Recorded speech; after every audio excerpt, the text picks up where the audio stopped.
Yo, what's up mga gar? Meron nga pala tayo ditong unit, Toyota Vios. Ika-camber align natin. Papakita ko lang sa inyo kung paano tayo dito mag-camber align ng isang sedan na Toyota Vios. Kung makikita nyo mga gar, wala itong camber bolt, wala din itong camber shim. Pero gagawa natin ng paraan to. Papakita natin kung paano tayo nagka-camber ng ganitong klase. Luwagan lang natin to mga gar, yung 19 na dalawang bolt, tsaka yung isa dito tatanggalin natin. So, after natin matanggal yung itaas na bolt mga gar, makita natin na meron ng play pag ating itutulak o hilahin.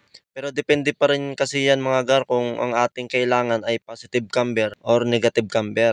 Siguro naiintindihan nyo naman kung ano yung positive camber at negative camber. Kayo nang bahala. After natin matanggal mga gar, kailangan lang natin palakihan ng butas ng ating shock absorber. Kayo na bahala mga gar kung anong paraan nyo, kung paano nyo mapapalaki. Kasi kami meron talaga kaming tools. Yung iba naman, ang diskarte nila dito ay nagpapalit sila ng mas maliit na bolt. Di natin ginagawa dito kasi yon kasi medyo hassle pa ang paghahanap ng mas magandang klase ng bolt. Tsaka hihina kasi pinalitan natin ng mas maliit. Pero nasa sa inyo naman yan mga gar kung anong gagawin ninyo, kung anong susundin ninyo. Basta dito pinakita ko lang kung anong diskarte na ginagawa namin sa pagka-camber align. Pagkatapos natin mapalaki ang butas mga gar, ibalik lang natin ang bolt at itulak natin mga gar. Kung sa tingin ninyo sakto na yung adjustment ninyo mga gar, ay pwede na natin higpitan. Pero kung sa tingin nyo ay hindi pa sakto, bawasan ulit natin yan mga gar. Pero ito mga gar is sakto na kaya ibabalik na natin. Nakita nyo naman.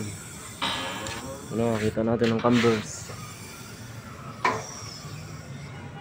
Oh.